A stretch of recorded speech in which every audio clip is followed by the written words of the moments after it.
हाँ बिल्कुल। प्रस्तुत है अकबर और बीरबल की एक विस्तृत, मजेदार और रहस्यमयी कहानी, उल्टी बहने वाली नदी का रहस्य, जो लगभग शब्दों में है। उल्टी बहने वाली नदी का रहस्य। अध्याय 1। दरबार में एक अविश्वसनीय चुनौती।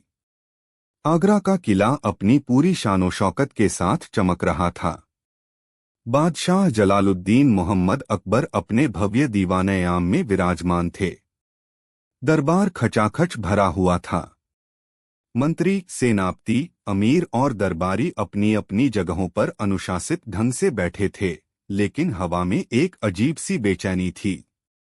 बादशाह अकबर के चेहरे पर भी गहन चिंतन की लकीरें थीं, जो उनके स्वभाव के विपरीत थीं। वे अक्सर प्रसन्नचित्त और जिज्ञासु रहते थे, लेकिन आज उनका माथा एक अबूझ पहेली में उलझा हुआ था। इस उलझन का कारण था एक यात्री, जो कुछ सप्ताह पहले ही दरबार में आया था। उसका नाम था ज्ञानसागर मिश्र। वह खुद को एक प्रकांड पंडित, यात्री और प्रकृति का अन्वेषक बताता था।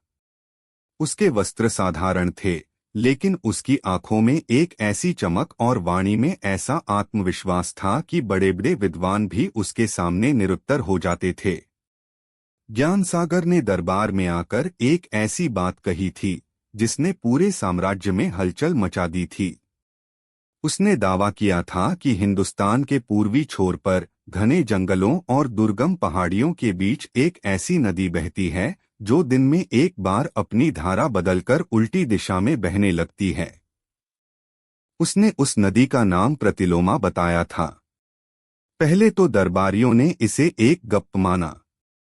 मुल्ला दो प्याजा ने तो ठहाका लगाते हुए कहा, पंडित जी, लगता है आपने यात्रा में कोई नशीला पदार्थ ग्रहण कर लिया है।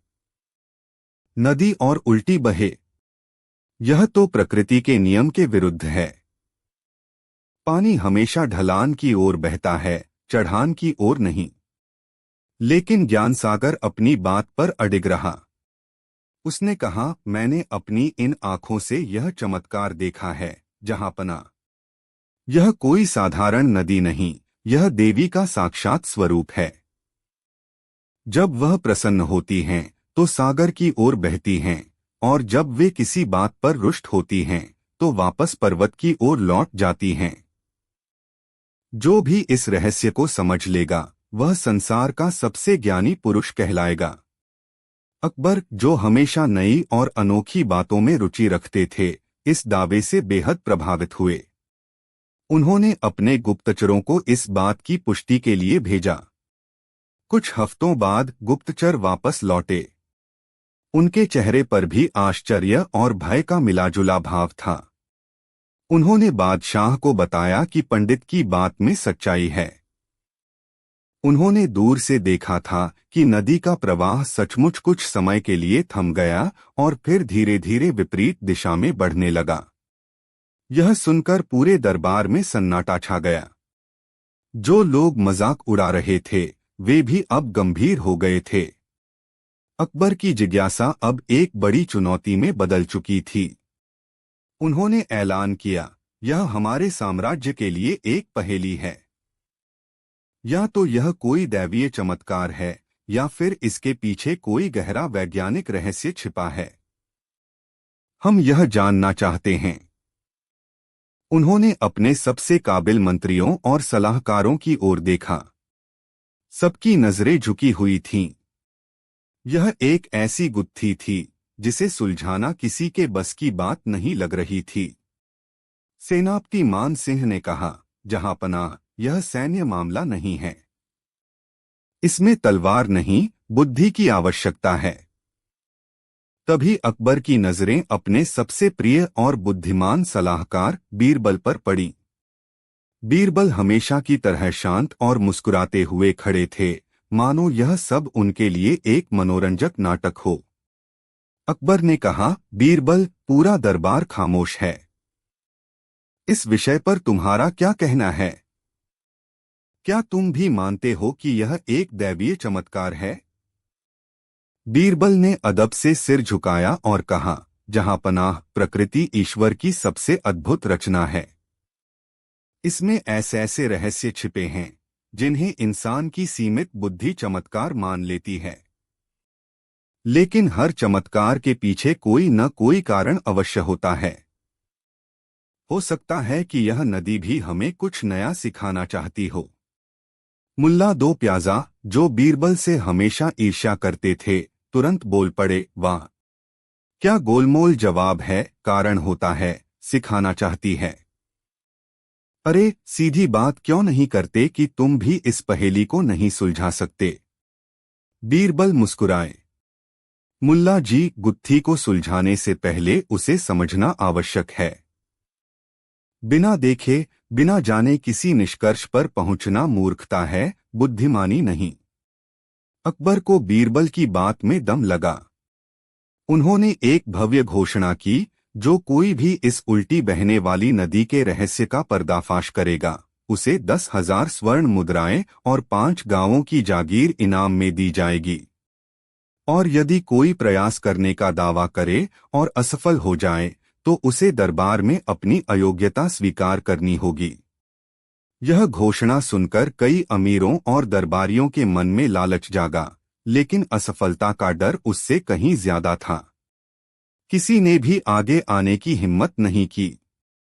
ज्ञानसागर पंडित, जो अब तक चुपचाप यह सब देख रहा था, आगे आया। जहां पनाह, मैंने तो पहले ही कहा था कि यह देवी का प्रताप है। इसे इंसान की बुद्धि नहीं समझ सकती। मेरा सुझाव है कि आप उस स्थान पर एक भव्य मंदिर का निर्माण करवाएं और उसकी पूजा अर्चना का भार मुझे सौंप दें। इससे देवी प्रसन्न रहेंगी और आपका साम्राज्य फलता फूलता रहेगा।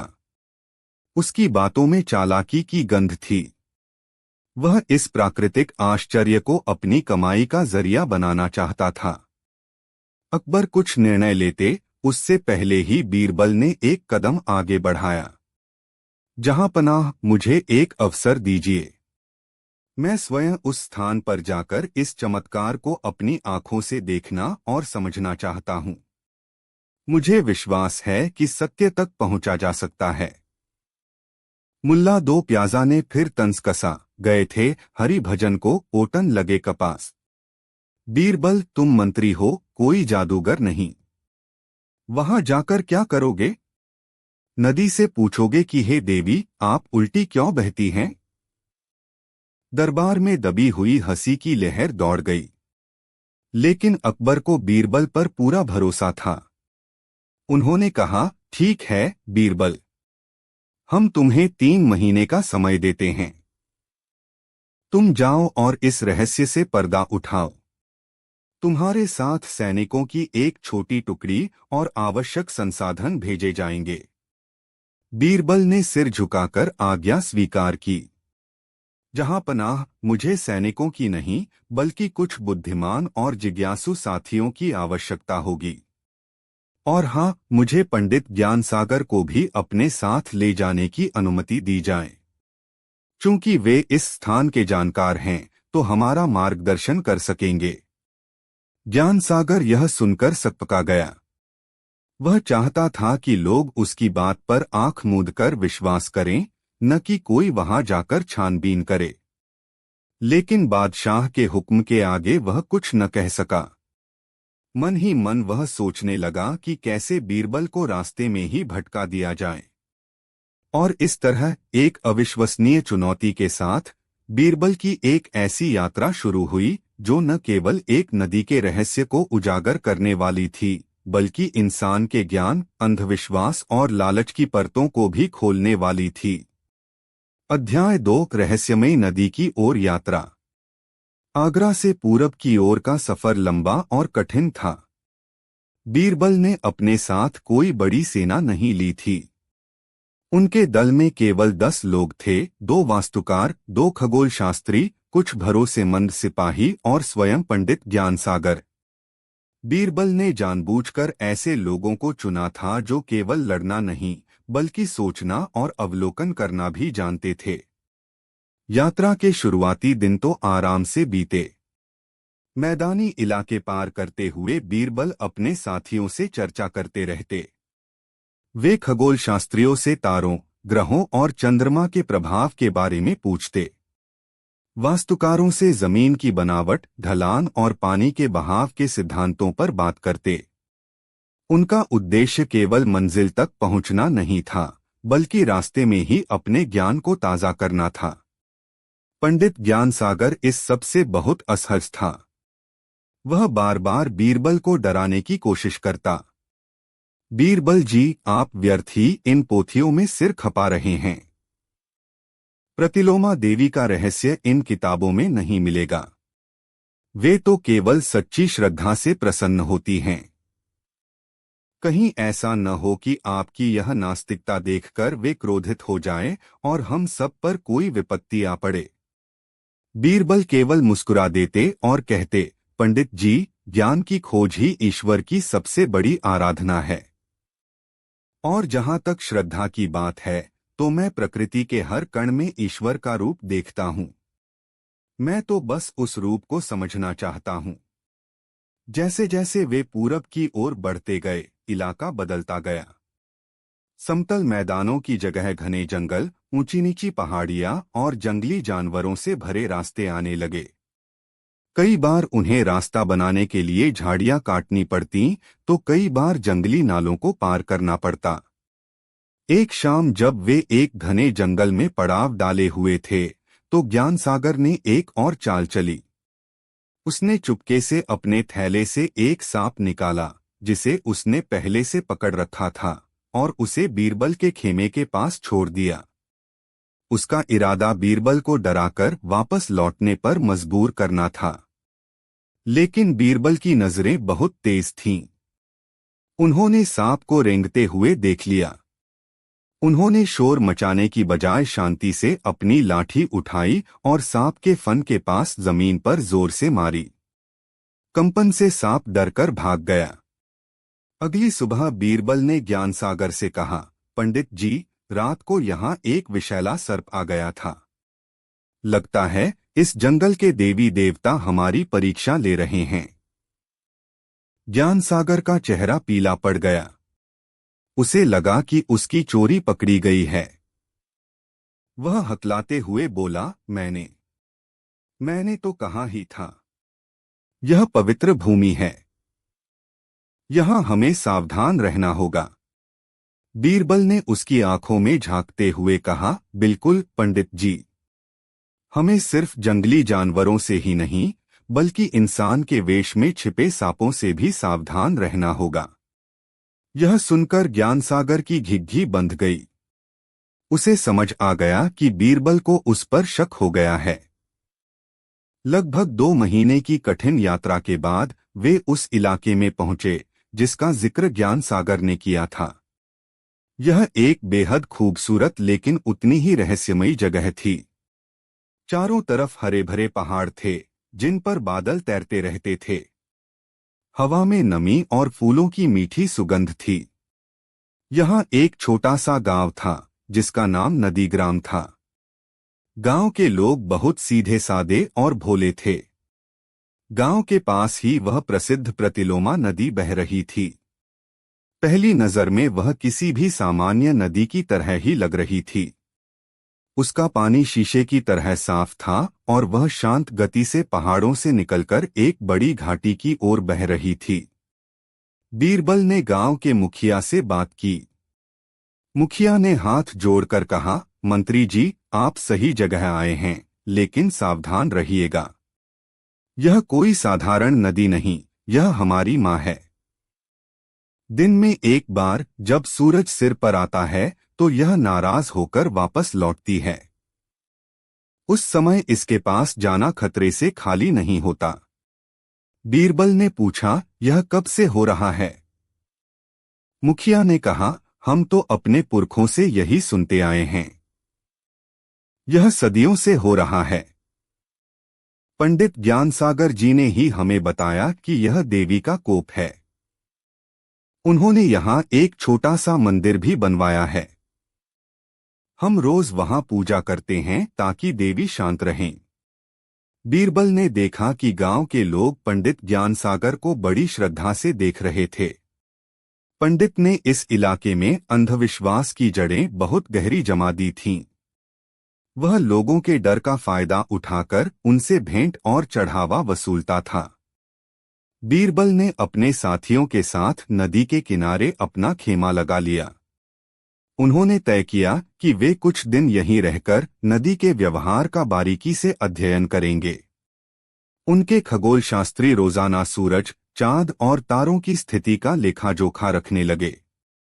वास्तुकार नदी के किनारों की मिट्टी, ढलान और आसपास की चट्टानों की बनावट का नक्शा तैयार करने लगे। ज्ञानसागर मन ही मन हंस रहा था। उसे लगा कि ये किताबी लोग भला देवी के चमत्कार को क्या समझेंगे। वह बस 3 महीने बीतने का इंतजार कर रहा था ताकि बीरबल खाली हाथ लौटें और दरबार में उनकी जगहंसाई हो। अगले दिन दोपहर का समय था। सूरज ठीक सिर पर चमक रहा था। बीरबल और उनकी टीम नदी के किनारे एक ऊंची चट्टान पर खड़े होकर देख रहे थे। गांव के लोग दूर से ही हाथ जोड़कर यह सब देख रहे थे। अचानक एक अजीब घटना घटी। नदी का प्रवाह, जो घाटी की ओर जा रहा था, धीरे धीरे धीमा होने लगा। कुछ ही पलों में पानी लगभग स्थिर हो गया, जैसे किसी ने उसे रोक दिया हो। फिर एक हल्की सी लहर उठी और पानी ने धीरे धीरे, बहुत धीरे धीरे वापस पहाड़ों की ओर बहना शुरू कर दिया। यह दृश्य अविश्वसनीय था। बीरबल के साथी भी हैरान रह गए। उनकी सारी किताबें और सिद्धांत इस दृश्य के सामने फीके पड़ रहे थे। पानी सचमुच उल्टी दिशा में बह रहा था। यह बहाव बहुत तेज नहीं था, लेकिन साफ दिखाई दे रहा था। लगभग 1 घंटे तक ऐसा ही चलता रहा और फिर धीरे धीरे प्रवाह वापस अपनी सामान्य दिशा में लौट आया। ज्ञानसागर विजय भाव से मुस्कुराया। देखा आपने बीरबल जी, यह है देवी प्रतिलोमा का प्रताप। अब मान गए न कि यह कोई इंसानी समझ से परे की बात है। बीरबल के चेहरे पर आश्चर्य तो था, लेकिन हार नहीं। उनकी आंखों में अब जिज्ञासा और भी गहरी हो गई थी। उन्होंने अपने खगोलशास्त्री से पूछा, क्या आज कोई विशेष खगोलीय घटना है? खगोलशास्त्री ने अपनी पोथी देखते हुए कहा, जी मंत्री जी, आज पूर्णिमा है। चंद्रमा का गुरुत्वाकर्षण आज पृथ्वी पर सबसे अधिक होगा। यह सुनकर बीरबल के दिमाग में एक विचार कौंधा। उन्होंने आसमान की ओर देखा, फिर नदी की ओर और फिर उस घाटी की ओर जहां नदी जा रही थी। उनके चेहरे पर एक हल्की सी मुस्कान फैल गई, जैसे उन्हें पहेली का एक सिरा मिल गया हो। उन्होंने कहा, पंडित जी, यह चमत्कार अद्भुत है, लेकिन मैं इसे एक बार और रात में भी देखना चाहूंगा। ज्ञानसागर ने कहा, रात में? रात में तो यहां रुकना और भी खतरनाक है। बीरबल बोले, सत्य की खोज में खतरा तो उठाना ही पड़ता है। उस रात जब पूरा चांद आसमान में चमक रहा था, बीरबल और उनके साथी फिर से उसी चट्टान पर पहुंचे। आधी रात के करीब वही घटना फिर से घटी। नदी का प्रवाह धीमा हुआ, रुका और फिर उल्टी दिशा में बहने लगा। इस बार बीरबल ने कुछ और गौर किया। जब नदी उल्टी बह रही थी, तो दूर घाटी की दिशा से पानी की हल्की हल्की गर्जना सुनाई दे रही थी और नदी के पानी का स्तर भी सामान्य से थोड़ा ऊंचा लग रहा था। बीरबल के दिमाग की बत्ती जल चुकी थी। उन्हें रहस्य का सूत्र मिल गया था, लेकिन अभी उन्हें इसे साबित करना था। अध्याय 3, रहस्य का अनावरण। अगली सुबह बीरबल ने अपने साथियों को इकट्ठा किया। मित्रों, मुझे लगता है कि मैं इस रहस्य के बहुत करीब पहुंच गया हूं, लेकिन इसे पूरी तरह समझने के लिए हमें उस घाटी की ओर जाना होगा जहां यह नदी मिलती है। ज्ञानसागर ने उन्हें रोकने की कोशिश की। उस घाटी में मत जाइए, वह एक अपवित्र स्थान है। वहां बुरी आत्माओं का वास है। जो भी वहां गया, कभी लौटकर नहीं आया। बीरबल हंसे। पंडित जी, आप यहीं गांव में रहकर देवी की पूजा करें। हम कुछ सिपाही आपके साथ छोड़ जाते हैं। हम बस उस घाटी को देखकर लौट आएंगे। ज्ञानसागर की दाल नहीं गली। बीरबल अपने कुछ चुनिंदा साथियों के साथ घाटी की ओर चल पड़े। यह रास्ता और भी दुर्गम था। लगभग आधे दिन की यात्रा के बाद वे उस स्थान पर पहुंचे जहां का दृश्य देखकर उनकी आंखें खुली की खुली रह गईं। वह घाटी असल में एक घाटी नहीं थी। वह विशाल अंतहीन समुद्र का किनारा था। प्रतिलोमा नदी किसी घाटी में नहीं बल्कि सीधे बंगाल की खाड़ी में जाकर मिलती थी। गांव के लोग पहाड़ों में इतनी दूर बसे थे कि उन्होंने कभी समुद्र देखा ही नहीं था। वे उस विशाल जलराशि को एक बड़ी घाटी ही समझते थे। अब बीरबल के सामने सारी तस्वीर साफ हो गई थी। उन्होंने अपने खगोलशास्त्री मित्र से कहा, अब आप बताइए, पूर्णिमा और अमावस्या को समुद्र में क्या होता है? खगोलशास्त्री ने उत्साह से कहा, ज्वार भाटा। मंत्री जी, यह ज्वार भाटा है। चंद्रमा के गुरुत्वाकर्षण के कारण पूर्णिमा और अमावस्या को समुद्र में ऊंचा ज्वार आता है। समुद्र का जल स्तर बहुत बढ़ जाता है। बीरबल ने अपनी बात पूरी की, और जब समुद्र का जल स्तर नदी के मुहाने पर चढ़ता है तो वह नदी के पानी पर दबाव डालता है। समुद्र का खारा और भारी पानी नदी के मीठे और हल्के पानी को पीछे की ओर धकेलने लगता है। इसी वजह से नदी का प्रवाह कुछ समय के लिए उल्टा हो जाता है। यह कोई चमत्कार नहीं बल्कि विज्ञान का एक सीधा सादा नियम है। दिन में 2 बार ज्वार आता है, इसलिए यह घटना भी दिन में 2 बार होती है। उनके साथियों को अब सब कुछ समझ आ गया था। वे बीरबल की बुद्धिमानी देखकर दंग रह गए। उन्होंने एक ऐसे रहस्य को सुलझा दिया था जिसे लोग सदियों से दैवीय चमत्कार मान रहे थे। वास्तुकार ने कहा, और गांव के लोग यह नहीं समझ पाए क्योंकि वे समुद्र से बहुत दूर रहते हैं। उन्होंने बस नदी को उल्टा बहते देखा, लेकिन उसका कारण जानने के लिए कभी इतनी दूर नहीं आए। बीरबल ने कहा, यही तो अज्ञानता और अंधविश्वास की जड़ है। हम जो नहीं समझ पाते उसे भगवान का चमत्कार या श्राप मान लेते हैं। और पंडित ज्ञानसागर जैसे चालाक लोग इसी अज्ञानता का फायदा उठाते हैं। वे सब वापस नदीग्राम लौटे। गांव के लोग और पंडित ज्ञानसागर बेसब्री से उनका इंतजार कर रहे थे। बीरबल ने गांव के मुखिया और सभी लोगों को इकट्ठा किया। ज्ञानसागर भी अकड़कर खड़ा हो गया, यह सोचकर कि बीरबल अब अपनी हार मानेंगे। बीरबल ने कहा, ग्रामवासियों, मैं तुम्हारी मां प्रतिलोमा के रहस्य को समझ गया हूं। यह देवी का कोप नहीं बल्कि उनका प्रेम है। वे कहीं नहीं जा रही बल्कि उनसे मिलने कोई आता है। सब लोग हैरान होकर उन्हें देखने लगे। बीरबल ने समझाया, तुम्हारी यह नदी आगे जाकर एक बहुत बड़े विशाल जल के भंडार से मिलती है जिसे समुद्र कहते हैं। वह समुद्र इतना बड़ा है कि तुम्हारी जैसी हजारों नदियां उसमें समा जाएं। दिन में 2 बार वह विशाल समुद्र अपनी लहरों से इस नदी से मिलने आता है।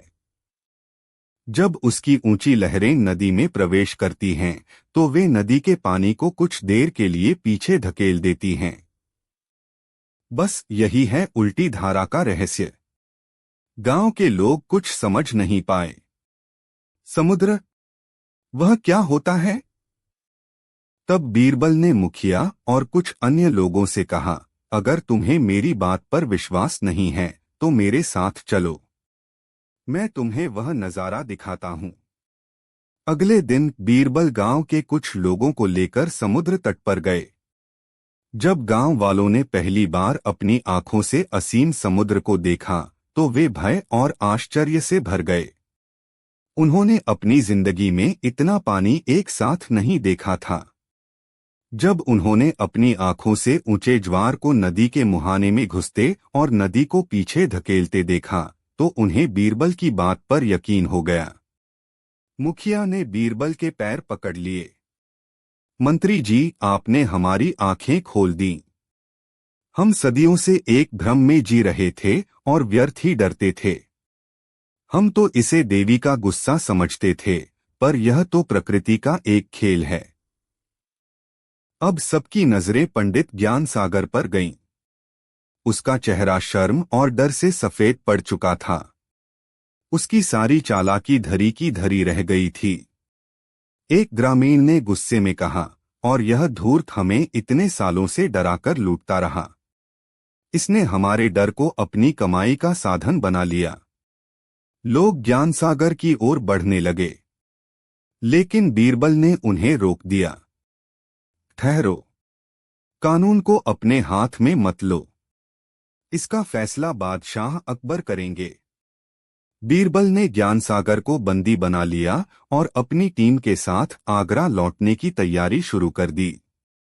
उन्होंने गांव वालों को समझाया कि प्रकृति का सम्मान करना अच्छी बात है, लेकिन अंधविश्वास में जीना गलत है। उन्होंने उन्हें ज्ञान और तर्क का मार्ग अपनाने की सलाह दी। अध्याय 4, दरबार में वापसी और न्याय। लगभग 1 महीने बाद बीरबल का काफिला वापस आगरा पहुंचा। उनके लौटने की खबर पहले ही पहुंच चुकी थी। पूरे दरबार में उत्सुकता का माहौल था।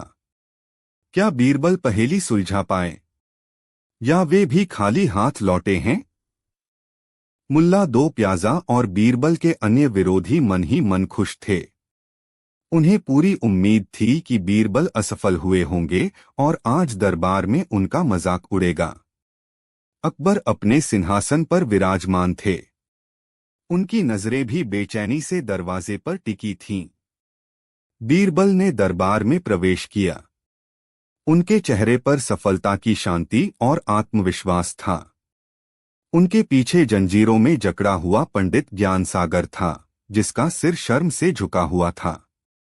अकबर ने उत्सुकता से पूछा, बीरबल, कहो, क्या तुम उस रहस्यमयी नदी का राज जान पाए? क्या वह सच में उल्टी बहती है? बीरबल ने मुस्कुराकर जवाब दिया, जी जहांपनाह, पंडित जी की बात में आधी सच्चाई थी। वह नदी सचमुच दिन में 2 बार उल्टी बहती है। यह सुनकर दरबार में एक कानाफूसी शुरू हो गई। मुल्ला दो प्याजा ने कहा, तो फिर इसमें तुमने नया क्या खोजा?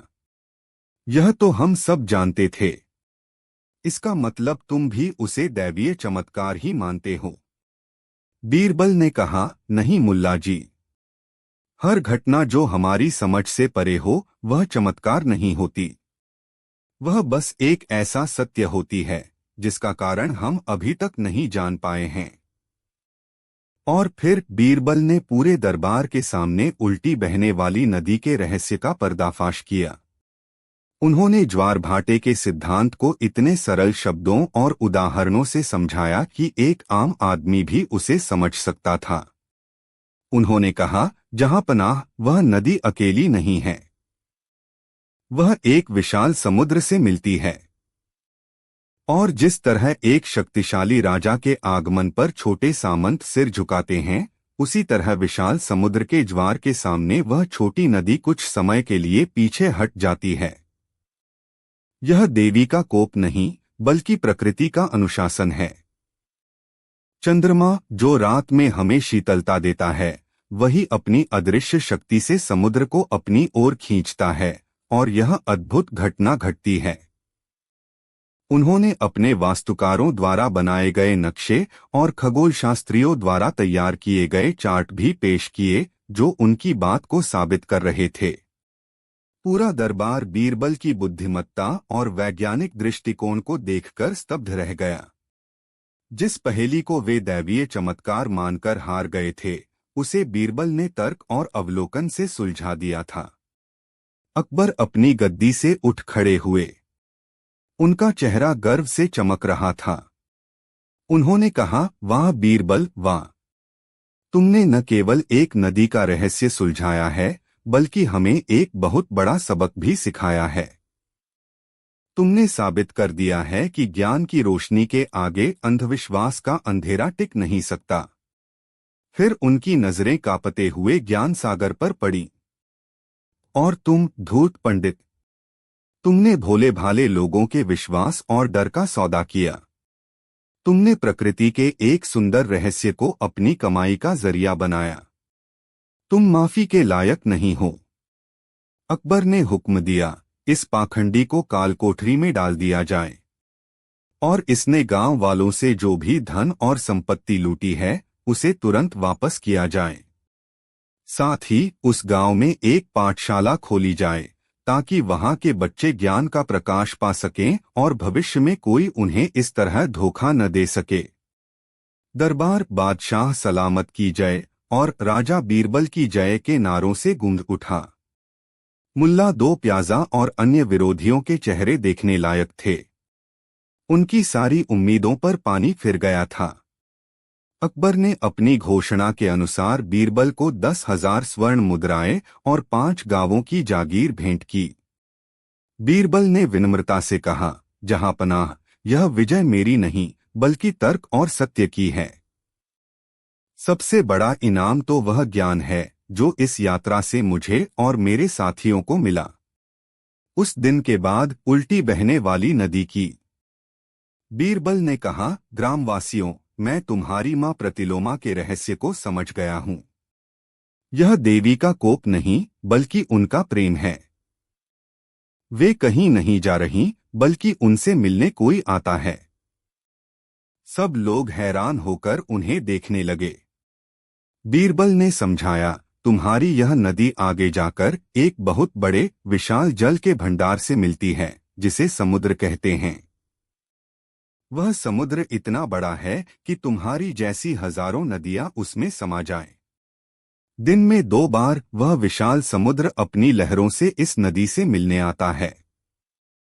जब उसकी ऊंची लहरें नदी में प्रवेश करती हैं तो वे नदी के पानी को कुछ देर के लिए पीछे धकेल देती हैं। बस यही है उल्टी धारा का रहस्य। गांव के लोग कुछ समझ नहीं पाए। समुद्र, वह क्या होता है? तब बीरबल ने मुखिया और कुछ अन्य लोगों से कहा, अगर तुम्हें मेरी बात पर विश्वास नहीं है तो मेरे साथ चलो, मैं तुम्हें वह नजारा दिखाता हूं। अगले दिन बीरबल गांव के कुछ लोगों को लेकर समुद्र तट पर गए। जब गांव वालों ने पहली बार अपनी आंखों से असीम समुद्र को देखा तो वे भय और आश्चर्य से भर गए। उन्होंने अपनी जिंदगी में इतना पानी एक साथ नहीं देखा था। जब उन्होंने अपनी आंखों से ऊंचे ज्वार को नदी के मुहाने में घुसते और नदी को पीछे धकेलते देखा तो उन्हें बीरबल की बात पर यकीन हो गया। मुखिया ने बीरबल के पैर पकड़ लिए। मंत्री जी, आपने हमारी आंखें खोल दी। हम सदियों से एक भ्रम में जी रहे थे और व्यर्थ ही डरते थे। हम तो इसे देवी का गुस्सा समझते थे, पर यह तो प्रकृति का एक खेल है। अब सबकी नजरें पंडित ज्ञान सागर पर गईं। उसका चेहरा शर्म और डर से सफेद पड़ चुका था। उसकी सारी चालाकी धरी की धरी रह गई थी। एक ग्रामीण ने गुस्से में कहा, और यह धूर्त हमें इतने सालों से डराकर लूटता रहा। इसने हमारे डर को अपनी कमाई का साधन बना लिया। लोग ज्ञान सागर की ओर बढ़ने लगे, लेकिन बीरबल ने उन्हें रोक दिया। ठहरो, कानून को अपने हाथ में मत लो। इसका फैसला बादशाह अकबर करेंगे। बीरबल ने ज्ञान सागर को बंदी बना लिया और अपनी टीम के साथ आगरा लौटने की तैयारी शुरू कर दी। उन्होंने गांव वालों को समझाया कि प्रकृति का सम्मान करना अच्छी बात है, लेकिन अंधविश्वास में जीना गलत है। उन्होंने उन्हें ज्ञान और तर्क का मार्ग अपनाने की सलाह दी। अध्याय 4, दरबार में वापसी और न्याय। लगभग 1 महीने बाद बीरबल का काफिला वापस आगरा पहुंचा। उनके लौटने की खबर पहले ही पहुंच चुकी थी। पूरे दरबार में उत्सुकता का माहौल था। क्या बीरबल पहेली सुलझा पाए, या वे भी खाली हाथ लौटे हैं? मुल्ला दो प्याजा और बीरबल के अन्य विरोधी मन ही मन खुश थे। उन्हें पूरी उम्मीद थी कि बीरबल असफल हुए होंगे और आज दरबार में उनका मजाक उड़ेगा। अकबर अपने सिंहासन पर विराजमान थे। उनकी नजरें भी बेचैनी से दरवाजे पर टिकी थीं। बीरबल ने दरबार में प्रवेश किया। उनके चेहरे पर सफलता की शांति और आत्मविश्वास था। उनके पीछे जंजीरों में जकड़ा हुआ पंडित ज्ञानसागर था, जिसका सिर शर्म से झुका हुआ था। अकबर ने उत्सुकता से पूछा, बीरबल, कहो, क्या तुम उस रहस्यमयी नदी का राज जान पाए? क्या वह सच में उल्टी बहती है? बीरबल ने मुस्कुराकर जवाब दिया, जी जहांपनाह, पंडित जी की बात में आधी सच्चाई थी। वह नदी सचमुच दिन में 2 बार उल्टी बहती है। यह सुनकर दरबार में एक कानाफूसी शुरू हो गई। मुल्ला दो प्याजा ने कहा, तो फिर इसमें तुमने नया क्या खोजा?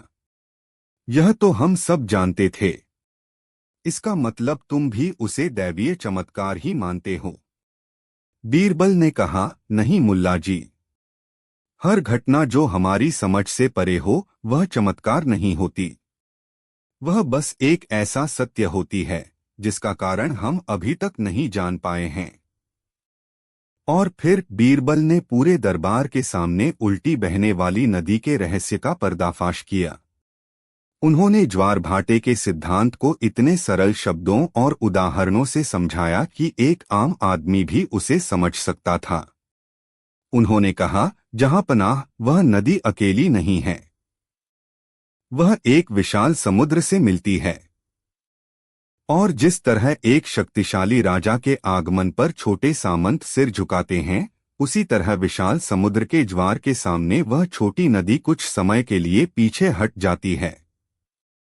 यह देवी का कोप नहीं, बल्कि प्रकृति का अनुशासन है।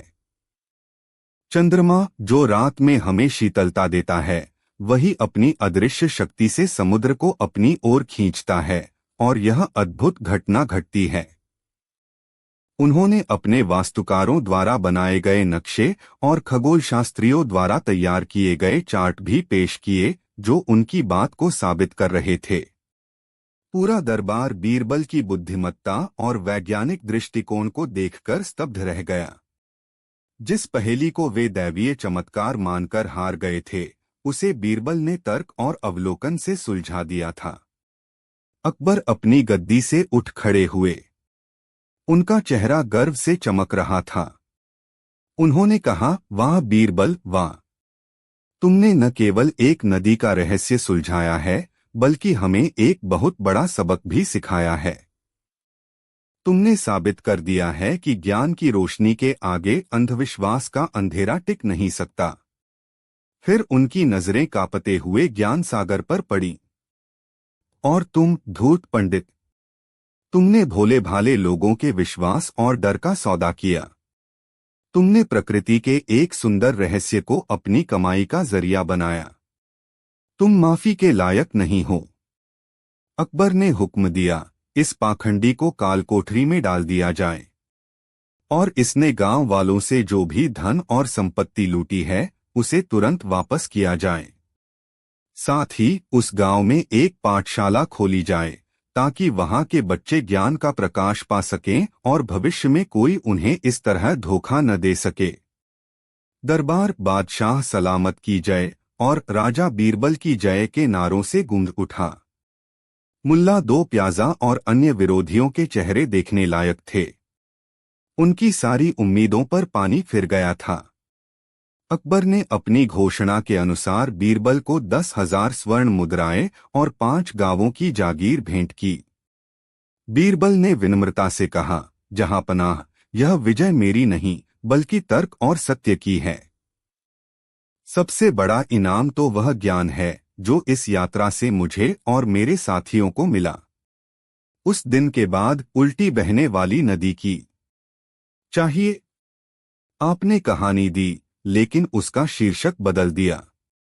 आपने हमारे आदेश की व्याख्या अपनी सुविधानुसार की, उसका पालन नहीं किया। इसलिए आप भी इस प्रतियोगिता से बाहर हैं। मुल्ला दो प्याजा का चेहरा देखने लायक था। उनका सारा घमंड चूर चूर हो गया। वह गुस्से और अपमान से लाल पीले हो गए, लेकिन शहंशाह के सामने कुछ बोल न सके और चुपचाप अपनी जगह पर जाकर बैठ गए। अब अकबर की निराशा और भी बढ़ गई। कल आखिरी दिन था और अभी तक कोई भी उनकी शर्त पूरी नहीं कर पाया था। उन्होंने थकी हुई नजरों से अपने सबसे विश्वसनीय मित्र और सलाहकार की ओर देखा। बीरबल, उन्होंने कहा, अब सारी उम्मीदें सिर्फ तुम पर टिकी हैं। क्या तुम्हारे पास इस पहेली का कोई हल है? पूरे दरबार की नजरें अब बीरबल पर थीं। बीरबल ने अपनी जगह से उठकर शहंशाह को आदाब किया और अपनी चिरपरिचित मुस्कान के साथ बोले, जहांपनाह, जब आपके सभी सेवक असफल हो गए तो इस नाचीज को एक मौका दें। कल मैं आपकी खिदमत में एक कहानी पेश करूंगा। अकबर की आंखों में एक उम्मीद की किरण जागी। क्या तुमने कहानी लिख ली है, बीरबल? लिखी नहीं है, जहांपनाह, बीरबल ने रहस्यमयी ढंग से कहा, लेकिन कहानी तैयार है। अध्याय 4, बीरबल का मास्टर स्ट्रोक। अगला दिन दीवाने-कास खचाखच भरा हुआ था। सिर्फ दरबारी ही नहीं, बल्कि आगरा के आम लोग भी यह देखने के लिए जमा हो गए थे कि बीरबल इस असंभव चुनौती को कैसे पूरा करेंगे। मुल्ला दो प्याजा सबसे आगे बैठे थे। उनके चेहरे पर व्यंग्य की मुस्कान थी, यह देखने के लिए कि बीरबल कैसे जलील होते हैं। अकबर अपने सिंहासन पर विराजमान थे। उनकी नजरों में उत्सुकता और बेचैनी दोनों थी। नियत समय पर बीरबल दरबार में हाजिर हुए, लेकिन उनके हाथ काली थे। न कोई पोथी, न कोई ग्रंथ। यह देखकर सब हैरान रह गए। बीरबल, तुम्हारी कहानी कहाँ है? अकबर ने पूछा। बीरबल ने झुककर सलाम किया। जहांपनाह, मेरी कहानी मेरे दिमाग में है। अगर आप इजाजत दें तो मैं उसे सुनाना चाहूंगा। सुनाने में तो घंटों लग जाएंगे, अकबर ने कहा, और 10,000 शब्दों का क्या? आप बस सुनते जाइए, जहांपनाह, बीरबल ने मुस्कुराते हुए कहा। शब्दों की गिनती आप बाद में कर लीजिएगा। अकबर ने इशारा किया। दरबार में पूर्ण शांति छा गई। बीरबल ने दरबार के बीचों बीच खड़े होकर अपनी बुलंद और साफ आवाज में कहानी सुनानी शुरू की। एक समय की बात है, बीरबल ने शुरू किया। हिंदुस्तान के महान शहंशाह जलालुद्दीन मोहम्मद अकबर अपनी राजधानी आगरा के शानदार किले में दीवाने-कास में बैठे बैठे बुरी तरह ऊब रहे थे। यह सुनते ही दरबार में एक हल्की सी हलचल हुई। बीरबल तो वही सब दोहरा रहे थे जो कुछ हफ्ते पहले सच में हुआ था। बीरबल ने अपनी कहानी जारी रखी। उन्होंने विस्तार से बताया कि कैसे शहंशाह रोज रोज के नाच गाने और दरबारी कामकाज से थक गए थे। उन्होंने शहंशाह के मुंह से निकले हर शब्द को दोहराया, हमें कुछ नया चाहिए, कुछ ऐसा जो दिमाग को झकझोर दे। फिर बीरबल ने उस ऐतिहासिक दिन का वर्णन किया जब शहंशाह ने एक अनोखी प्रतियोगिता की घोषणा की थी। उन्होंने 10,000 सोने की अशर्फियों के इनाम का जिक्र किया, जिससे दरबारियों की आंखों में आई लालच भरी चमक का उन्होंने बड़ा ही मजेदार वर्णन किया। और फिर शहंशाह ने अपनी वो अजीबोगरीब शर्त बताई। बीरबल ने अपनी आवाज में नाटकीयता लाते हुए कहा, उन्होंने कहा कि कहानी का शीर्षक होना चाहिए। ये टाइटल कहानी के मजेदार और अकबर 10,000 शब्दों में दो। अब तक दरबारियों को और खुद अकबर को भी यह समझ में आने लगा था कि बीरबल क्या कर रहे हैं। वे सब मंत्रमुग्ध होकर सुन रहे थे। बीरबल ने कहानी को आगे बढ़ाया। उन्होंने बताया कि कैसे इस शीर्षक को सुनकर पूरे दरबार में खलबली मच गई थी। उन्होंने मुल्ला दो प्याजा की तरफ देखकर कहा, और दरबार के एक बहुत ही विद्वान मौलवी साहब ने खड़े होकर इस शीर्षक को व्याकरण की दृष्टि से सरासर गलत और बेतुका बताया था। यह सुनकर कुछ दरबारी अपनी हंसी नहीं रोक पाए। मुल्ला दो प्याजा का चेहरा गुस्से से तमतमा गया, लेकिन वह कुछ कह नहीं सकते थे क्योंकि बीरबल तो बस कहानी सुना रहे थे। इसके बाद बीरबल ने आचार्य ज्ञानसागर के आगमन का वर्णन किया। उन्होंने बताया कि कैसे आचार्य जी कहानी की जगह एक उबाऊ शोधपत्र ले आए थे और कैसे शहंशाह ने निराश होकर उन्हें वापस भेज दिया था। बीरबल ने शायर नकमाउल मुल्क की खूबसूरत लेकिन अप्रासंगिक नज्म का भी बड़े ही मजेदार अंदाज में जिक्र किया। घंटे बीतते जा रहे थे। बीरबल की कहानी चलती जा रही थी। वह हर उस घटना का, हर उस संवाद का, हर उस भावना का विस्तृत और मनोरंजक वर्णन कर रहे थे जो पिछले एक महीने में उस दरबार में घटी थी। उन्होंने दरबारियों की कानाफूसी, उनकी उम्मीदों, उनकी निराशाओं और उनके लालच को इतने जीवंत तरीके से पेश किया कि सब कुछ दोबारा आंखों के सामने घटित हो रहा था। जब बीरबल ने मुल्ला दो प्याजा की धूर्ततापूर्ण कोशिश का अध्याय शुरू किया तो दरबार ठहाकों से गूंज उठा। बीरबल ने नकल उतारते हुए बताया कि कैसे मुल्ला ने अपनी कहानी को शहंशाह के हुक्म की तामील बताया था और कैसे शहंशाह ने अपनी बुद्धिमानी से उनकी चालाकी को पकड़ लिया था। कहानी सुनाते सुनाते बीरबल उस सुबह तक आ पहुंचे और जब कोई भी इस चुनौती को पूरा नहीं कर सका, बीरबल ने अकबर की ओर देखते हुए कहा, तो निराश होकर शहंशाह ने अपने एक साधारण से सेवक बीरबल की ओर देखा और पूछा, बीरबल, अब सारी उम्मीदें सिर्फ तुम पर टिकी हैं। अब तक पूरा दरबार और खुद शहंशाह अकबर भी समझ चुके थे कि बीरबल ने क्या जादू किया है। बीरबल ने अपनी कहानी का समापन करते हुए कहा और हुक्म की तामील करते हुए बीरबल दरबार में काली हाथ हाजिर हुआ और उसने एक कहानी सुनानी शुरू की। एक ऐसी कहानी जो शहंशाह अकबर के बारे में थी, जो पिछले एक महीने की घटनाओं के कारण काफी मजेदार भी थी। और अगर मैं हर दरबारी की सोच, हर सैनिक की वर्दी के धागे और हर नर्तकी के घुंघरू की आवाज का वर्णन करता जाऊं तो यकीनन यह 10,000 शब्दों तक पहुंच जाएगी। वह एक पल के लिए रुके और फिर उन्होंने अपनी बात पूरी की। और उस कहानी का शीर्षक क्या था, जानते हैं आप? उस कहानी का शीर्षक था, ये टाइटल कहानी के मजेदार और अकबर 10,000 शब्दों में 2। यह सुनते ही शहंशाह अकबर अपनी मसंद से उठ खड़े हुए और ऐसा ठहाका लगाया कि दीवाने कास की दीवारें गूंज उठीं। वह हंसते हंसते लोटपोट हो गए। उनकी हंसी देखकर पूरा दरबार भी खुलकर हंसने लगा, सिवाय एक व्यक्ति के, मुल्ला दो प्याजा, जो अपमान से जमीन में गड़े जा रहे थे। अकबर ने आगे बढ़कर बीरबल को गले लगा लिया। वाह बीरबल वाह, शहंशाह ने कहा, तुमने तो कमाल कर दिया। तुमने न सिर्फ एक कहानी सुनाई बल्कि तुमने हमें ही हमारी कहानी का पात्र बना दिया। तुमने हमारे आदेश को ही कहानी बना दिया। यह सिर्फ एक कहानी नहीं, यह रचनात्मकता और बुद्धिमानी की मिसाल है। अकबर ने अपने खजांची को हुक्म दिया, बीरबल को फौरन 10,000 सोने की अशर्फिया इनाम में दी जाए। बीरबल ने सिर झुकाकर इनाम स्वीकार किया।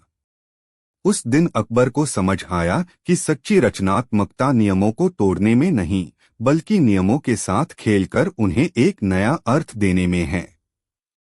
बीरबल ने एक असंभव लगने वाली चुनौती को न सिर्फ पूरा किया था, बल्कि उसे एक ऐसे यादगार किस्से में बदल दिया था जो सदियों तक सुनाया जाने वाला था।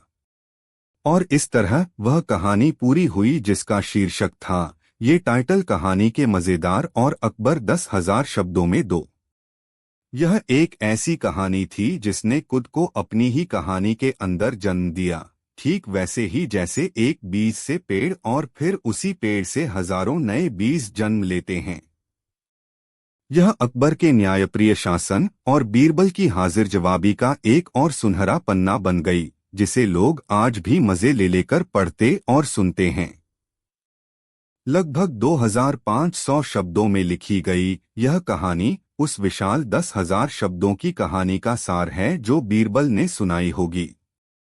कल्पना कीजिए कि बीरबल ने हर दरबारी के घर की स्थिति, उनके मन के विचार, बाजार की चर्चाओं और हर छोटी बड़ी घटना को जोड़कर इसे कैसे 10,000 शब्दों तक पहुंचाया होगा।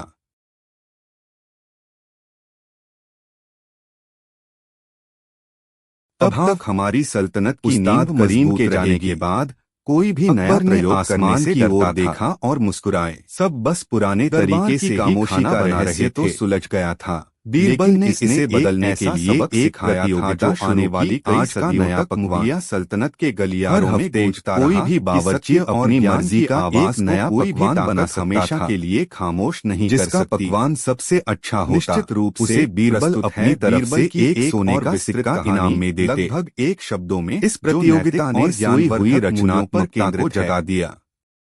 बीरबल और जो खामोश शायर का रहता था, उसने अपनी दादी की एक पुरानी रेसिपी में कुछ बदलाव करके शाही दरबार में एक बनाई पहेली।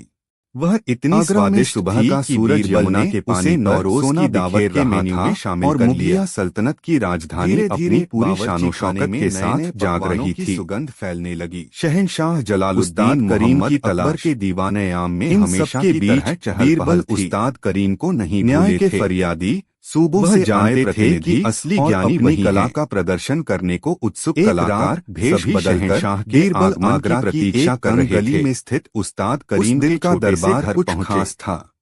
करीम अपनी बर्खास्तगी के बाद से सदमे में थे। पिछले कुछ दिनों से जी रहे आगरा में एक रहस्यमय बीरबल को देखकर वह चौंक गए। ऐसा शायर जो न तो कुछ बोलता था और न ही कुछ लिखता था। उस्ताद, मैं यहाँ उसका नाम था कवि मौन नहीं, बल्कि एक उसके साथ आए दूत ने शहंशाह को एक मुझे आपका ज्ञान चाहिए, जिसमें लिखा था, मेरे पास पद है पर हुनर में दुनिया का सबसे महान शायर लाया है पर पद नहीं। उसकी शायरी शब्दों की दोनों मिलकर ही सल्तनत की इज्जत बचा सकती जाती है।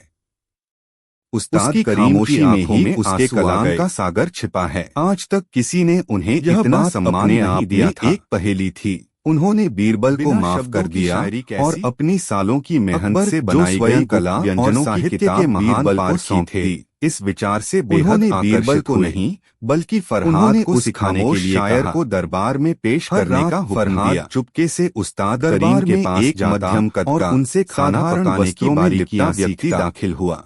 उस्ताद करीम ने उसे अपने और सबसे बेहतरीन मसालों के मिश्रण के राज बताए। सी उदासी तैर रही थी। अब बावर्ची खाना एक उसके चेहरे पर कोई भाव नहीं था, मानो वह बीरबल उसके दिमाग थे जो उसने न तो झुककर सलाम किया, न ही कोई अभिवादन। और बाकी बावर्ची उसके हाथ खामोश खड़ा रहा जो स्वादिष्ट भोजन बनाते थे। शहंशाह ने पूछा, क्या और जीनत भी उसकी नाक और ज़बान थी? हमें तुम्हारी शायरी का एक नमूना पेश करो। वे सब ने कोई जवाब नहीं दिया, लिए तैयार थे। उसने बस अपनी आंखें उठाईं और दरबार की भव्य छत को देखा। अध्याय 5 अपनी नज़रें नौरोज पर जड़े एक छोटे से फूल पर टिका दी। का दिन आ गया। इसके बाद आगरा उसने अपनी दुल्हन की तरह सजा था और उसे अपने दिल पर दूर दूर से आए राजा महाराजा, उसने सूबेदार और राजदूत मुगलिया सल्तनत की शानो शौकत देखने के लिए जमा हुए थे। बस सबकी नजरें प्रदर्शन की दावत हो गया था। पूरे दरबार में कानाफूसी होने लगी की तरह फैल चुकी थी। यह क्या था कि इस बार दावत यह शायरी थी या पागलपन पर है? दरबार के मुख्य शायर उस्ताद मंसूर जो अपनी वाक्पटुता और शानदार गज़लों के लिए मशहूर थे, अपनी जगह पर खड़े हुए बेचैन थे। मंसूर एक लेकिन बावर्ची खाने का नजारा अहंकारी व्यक्ति था। वहाँ घबराहट या पेशेवर की नामो निशान नहीं था। शहंशाह हर मुश्किल में 1 महीने की सलाह लेने उस जगह चाहे मामला सल्तनत का हो या साहित्य का। मंसूर ने व्यंग्यात्मक भूमिका जान के साथ कहा और उसे पूरी लगन से निभा रहा था। माफ हो, लेकिन यह कोई एक सेनापति की तरह बीच में खड़े थे। वक्त का अपमान है। उनके हाथ में तलवार नहीं, यह व्यक्ति या तो गूंगा है या एक ढोंगी खाना नहीं बना रहे थे। उदारता का निर्देशन कर रहा चाहता है।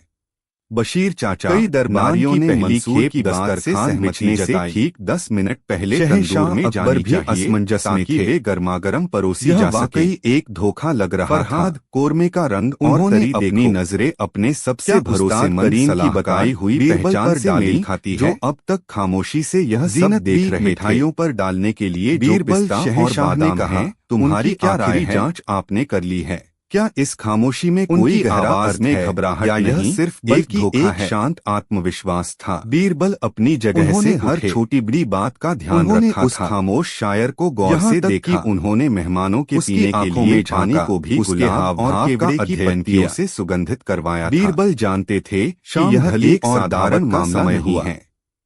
चांदी के विशाल थालों में पकवान सजकर दीवाने की बुद्धि ओर जाने लगे, उनकी संवेदना की भी परीक्षा ले रही थी। पूरा किला महक उठा। बीरबल ने सिर झुकाकर कहा, पर 50 से भी ज्यादा तरह के रूप होते हैं।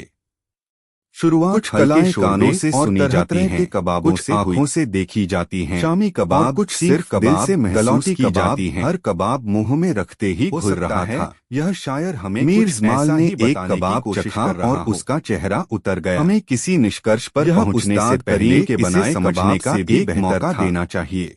फिर मुख्य भोजन मंसूर ने तंज कसा, मोतियों वाला पुलाव जिसमें हर चावल का दाना खिला हुआ था। आप इस इशारों की भाषा को समझ सकते हैं जिसकी सुगंध दिव्य थी। क्या आप हमें बताएंगे कि इस खामोश कलाकार ने बिरयानी क्या कहा, जिसे देखकर ही मुंह में पानी आ सीधा जाल था।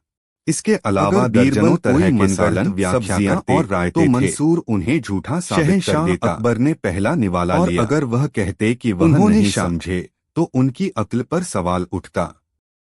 अकबर ने चुनौती को और बढ़ा दिया। हाँ बीरबल, मंसूर सही कह रहे हैं। तुम हमेशा कहते हो कि हर चीज के पीछे कोई न कोई तर्क होता है। तो बताओ इस खामोशी का क्या तर्क है? हम तुम्हें 1 महीने का समय देते हैं। इस 1 महीने में तुम्हें यह साबित करना होगा कि यह व्यक्ति सच में एक शायर है और उसकी खामोशी में अर्थ है। अगर तुम सफल हुए तो तुम्हें एक जागीर इनाम में दी जाएगी।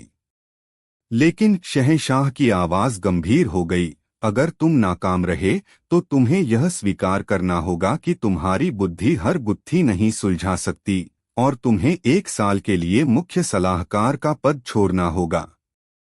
दरबार में सन्नाटा छा गया। यह एक अभूतपूर्व शर्त थी। बीरबल की प्रतिष्ठा दांव पर लगी थी। उस्ताद मंसूर की आंखों में विजय की चमक थी। उसने बीरबल को एक ऐसी भूल भुलिया में फंसा दिया था जहां से बाहर निकलने का कोई रास्ता नहीं दिख रहा था। बीरबल ने एक गहरी सांस ली। उन्होंने एक बार फिर उस खामोश शायर को देखा। इस बार उन्हें उसकी आंखों की उदासी के पीछे एक अनकही कहानी की झलक दिखी। आलमपनाह, मुझे आपकी शर्त मंजूर है, बीरबल ने शांत लेकिन दृढ़ स्वर में कहा। बीरबल ने उस खामोश शायर, कवि मौन को अपनी निगरानी में ले लिया। उनकी यात्रा अब शुरू हो चुकी थी, एक ऐसी यात्रा जो शब्दों के पार, इंसानी भावनाओं और अतीत के गहरे रहस्यों में उतरने वाली थी। अध्याय 2, खामोशी की भाषा। बीरबल कवि मौन को अपने साथ अपने निवास पर ले आए। उन्होंने उसे एक आरामदायक कमरा दिया और अपने सेवकों को निर्देश दिया कि उसके साथ मेहमान की तरह व्यवहार किया जाए और उसकी हर जरूरत का ख्याल रखा जाए। सिवाय एक चीज के, कोई भी उससे बात करने की कोशिश नहीं करेगा। बीरबल का तरीका सीधा नहीं था। वह जानते थे कि अगर वह सीधे सीधे उस व्यक्ति से सवाल करेंगे या उसे इशारे करने पर मजबूर करेंगे तो वह कुछ हासिल नहीं कर पाएंगे। रहस्य की जड़ तक पहुंचने के लिए पहले रहस्य को समझना जरूरी था। पहले कुछ दिन बीरबल ने कुछ नहीं किया। वह बस दूर से कवि मौन का निरीक्षण करते रहे। वह देखते कि वह कैसे उठता है, कैसे बैठता है, क्या खाता है और अपना समय कैसे बिताता है। कवि मौन का जीवन एक शांत नदी की तरह था। वह सुबह जल्दी उठता और बाग में टहलता। वह घंटों फूलों को, उड़ती तितलियों को और आसमान में तैरते बादलों को देखता रहता। उसकी आंखों में कोई लालच, कोई इच्छा नहीं दिखती थी, बस एक गहरी, स्थिर खामोशी थी। वह खाना बहुत कम खाता था और जब भी कोई सेवक उसके पास आता तो वह थोड़ा असहज हो जाता था। उस्ताद मंसूर रोज दरबार में बीरबल का मजाक उड़ाते। क्यों राजा साहब, क्या खामोशी ने आपको अपनी भाषा सिखाई, या आप भी मौन व्रत धारण करने की सोच रहे हैं? बीरबल बस मुस्कुरा देते। वह जानते थे कि उनका काम दरबार में नहीं बल्कि उस खामोश व्यक्ति के दिल में था। एक हफ्ते बाद बीरबल ने अपनी पहली कोशिश की। वह बाग में कवि मौन के पास गए, जहां वह एक गुलाब के पौधे को देख रहा था। बीरबल ने भी कुछ नहीं कहा। वह बस उसके पास बैठ गए और उसी गुलाब को देखने लगे। काफी देर बाद बीरबल ने जमीन से एक सूखी टहनी उठाई और रेत पर एक अधूरा सा फूल बनाया। कवि मौन ने उसे देखा। उसके चेहरे पर पहली बार कोई भाव आया, एक हल्की सी हलचल। उसने बीरबल के हाथ से वह टहनी ली और उस अधूरे फूल के चारों ओर एक कांटों भरी बाड़ बना दी। फिर उसने फूल के ऊपर एक रोती हुई आंख का चित्र बनाया। बीरबल के लिए यह पहली कड़ी थी। यह कोई शायरी नहीं थी, यह एक भावना थी। फूल यानी सुंदरता या शायद खुशी, कांटों की बाड़ यानी सुरक्षा या कैद, और रोती हुई आंख यानी दुख। एक सुंदर चीज जो कांटों में कैद है और उस पर कोई रो रहा है। अगले दिन बीरबल ने उसे शाही अस्तबल में ले जाकर सबसे शानदार अरबी घोड़ा दिखाया। घोड़ा अपनी पूरी ताकत से हिनहिना रहा था। कवि मौन ने घोड़े को देखा, उसकी गर्दन को सहलाया और फिर जमीन पर धूल में एक उड़ते हुए पक्षी का चित्र बनाया, जिसका एक पंख टूटा हुआ था। बीरबल की समझ गहरी होती जा रही थी। घोड़ा यानी शक्ति, गति, आजादी।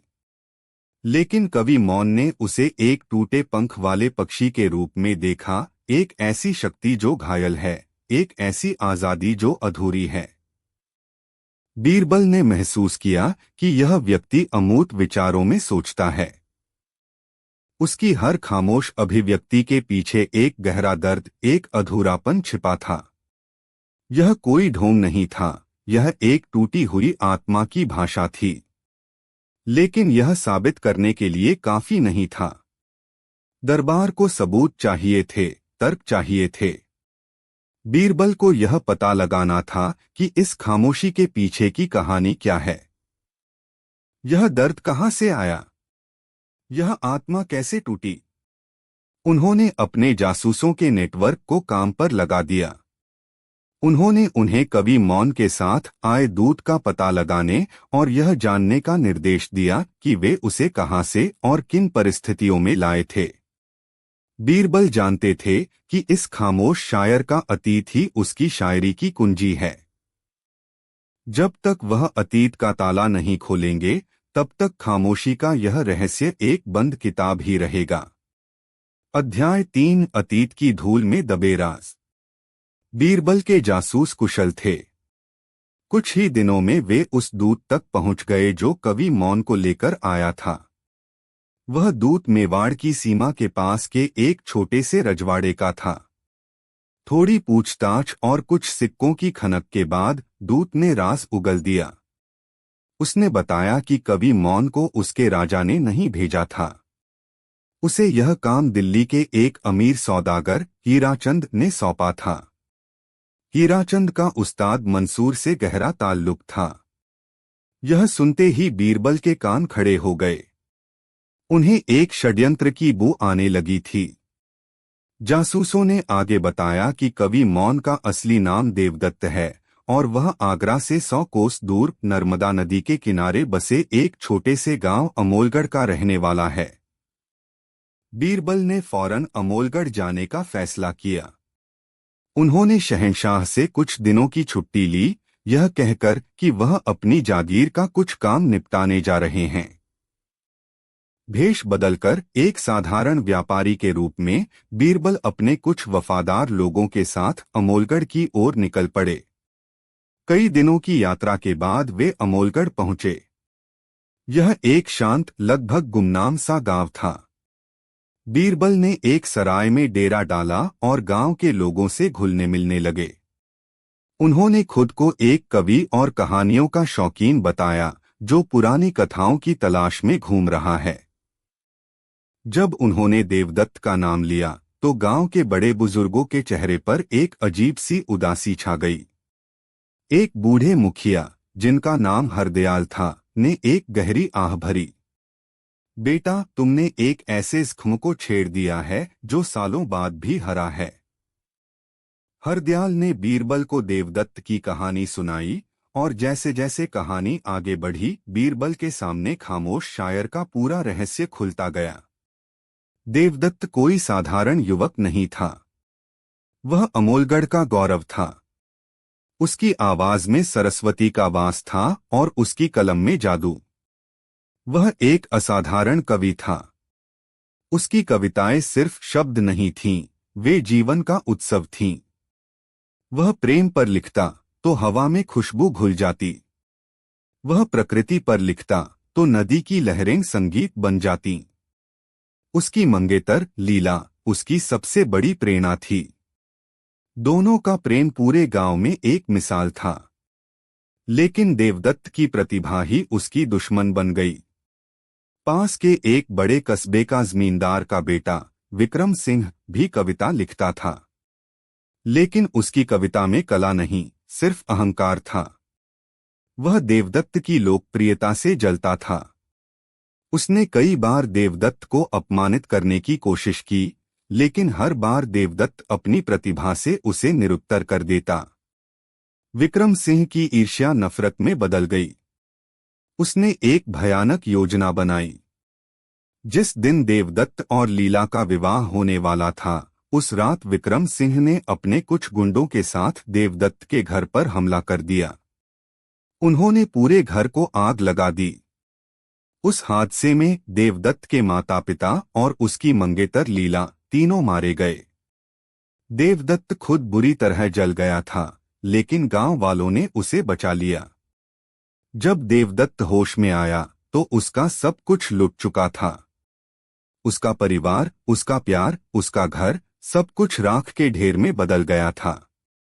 इस सदमे का उस पर ऐसा असर हुआ कि उसकी आवाज चली गई।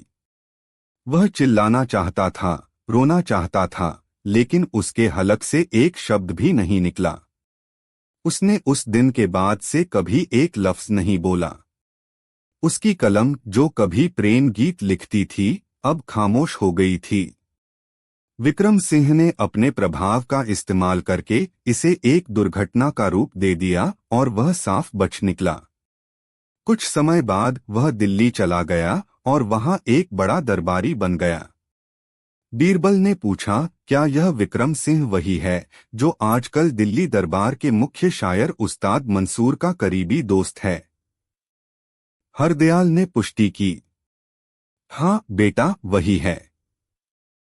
सुना है बड़ा आदमी बन गया है।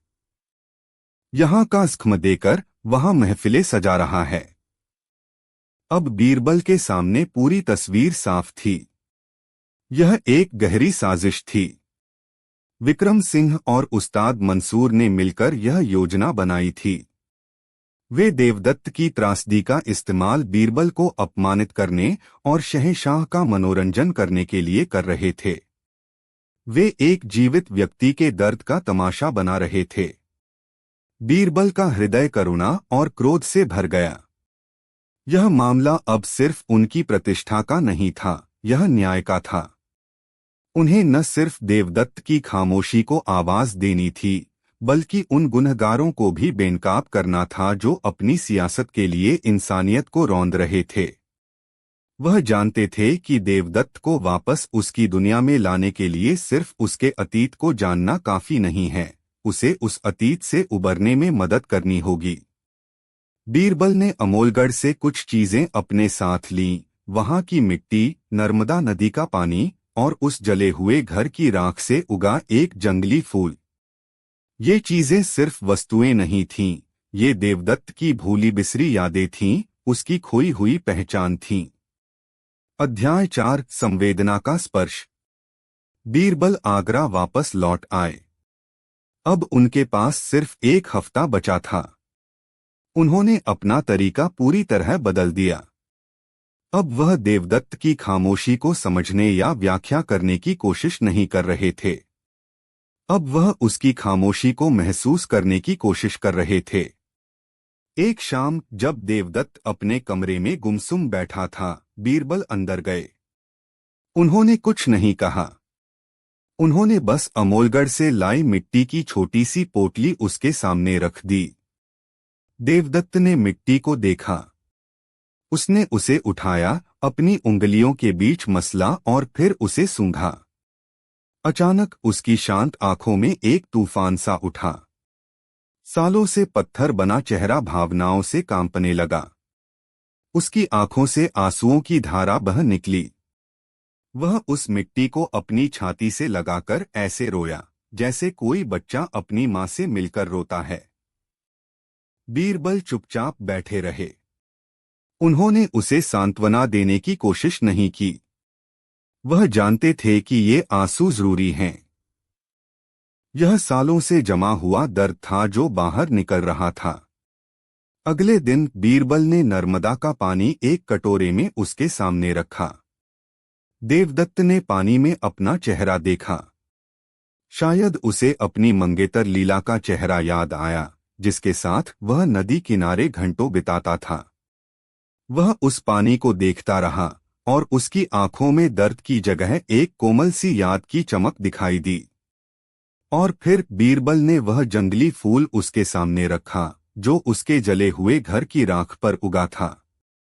देवदत्त ने कांपते हाथों से उस फूल को उठाया। यह फूल उसके लिए एक प्रतीक था। राख यानी विनाश, मृत्यु, अंत। और उस राख से उगता हुआ फूल यानी जीवन, आशा, एक नई शुरुआत। उस पल कुछ ऐसा हुआ जिसकी बीरबल ने उम्मीद नहीं की थी। देवदत्त ने पास पड़े कोयले का एक टुकड़ा उठाया और जमीन पर एक शब्द लिखा, टूटा फूटा, कांपता हुआ, लेकिन स्पष्ट, लीला। यह एक जीत थी। सालों बाद देवदत्त ने पहली बार संवाद किया था। उसने बोला नहीं था, लेकिन उसने अपनी खामोशी को एक नाम दिया था, अपनी पीड़ा को एक चेहरा दिया था। बीरबल ने महसूस किया कि देवदत्त की खामोश शायरी वास्तव में क्या है। यह इशारों का खेल या पहेली नहीं थी। यह उसकी यादों, उसके दर्द, उसकी अधूरी प्रेम कहानी और उसके टूटे हुए सपनों का प्रतिबिंब थी। जब वह छत को देखता था तो वह शायद लीला के साथ देखे तारों को याद करता था। जब वह फूल को देखता था तो वह शायद लीला के बालों में लगे फूलों को याद करता था। उसकी हर खामोशी एक अनकही कविता थी जो लीला को समर्पित थी। बीरबल अब अंतिम प्रदर्शन के लिए तैयार थे। वह सिर्फ देवदत्त की शायरी की व्याख्या नहीं करने वाले थे, वह उसकी पूरी कहानी दुनिया के सामने रखने वाले थे। वह न्याय की एक ऐसी महफिल सजाने वाले थे जहां शब्द नहीं बल्कि सच्चाई सबसे बड़ी शायर होगी। अध्याय 5, न्याय की महफिल। एक महीने का आखिरी दिन आ गया। दीवाने खास खचाखच भरा हुआ था। शहंशाह अकबर अपने सिंहासन पर विराजमान थे, उनके चेहरे पर उत्सुकता थी। उस्ताद मंसूर अपने साथियों के साथ पहली पंक्ति में बैठे थे, उनके चेहरे पर एक विजयी मुस्कान थी। उन्हें पूरा यकीन था कि बीरबल आज बुरी तरह असफल होंगे। बीरबल दरबार में दाखिल हुए। उनके पीछे पीछे देवदत्त, कवि मौन, भी आया। आज भी वह खामोश था, लेकिन उसकी आंखों में अब वह पथरीली वीरानी नहीं थी। उनमें एक अजीब सी नमी थी, एक प्रतीक्षा थी। शहंशाह ने कहा, बीरबल, समय पूरा हुआ। आज तुम्हें जवाब देना होगा। बताओ, क्या इस व्यक्ति की खामोशी में कोई शायरी है या यह सब एक धोखा था? बीरबल ने सिर झुकाया। आलमपनाह, मैं आज किसी और की शायरी की व्याख्या नहीं करूंगा। आज मैं आपको एक नई और सच्ची नज्म सुनाऊंगा। एक ऐसी नज्म जिसका हर शब्द सच्चाई की स्याही में डूबा है। उस्ताद मंसूर हंसा। राजा बीरबल अब खुद शायर बन गए हैं। जरूर हार के डर से विषय बदल रहे हैं। बीरबल ने मंसूर को नजरअंदाज किया और अपनी कहानी शुरू की। आलमपनाह, यह कहानी है अमोलगढ़ के एक नौजवान की जिसका नाम था देवदत्त। उसकी आवाज में जादू था और उसकी कलम में कायनात की खूबसूरती। उसकी कविताएं हवाओं में खुशबू घोलती थीं। उसकी एक मंगेतर थी, लीला, जो उसकी कविताओं की जान थी। जैसे ही बीरबल ने बोलना शुरू किया, दरबार में एक अजीब सी खामोशी छा गई। बीरबल ने देवदत्त की पूरी कहानी सुनाई, उसकी प्रतिभा, उसका प्यार, विक्रम सिंह की ईर्ष्या, और फिर वह भयानक रात जब आग की लपटों ने उसकी दुनिया को राख कर दिया। बीरबल ने बताया कि कैसे उस सदमे ने उसकी आवाज छीन ली और उसे एक जीता जागता पत्थर बना दिया। जैसे जैसे कहानी आगे बढ़ रही थी, देवदत्त के शरीर में हरकतें हो रही थीं। जब बीरबल ने लीला का जिक्र किया, तो उसकी आंखों से आंसू बहने लगे।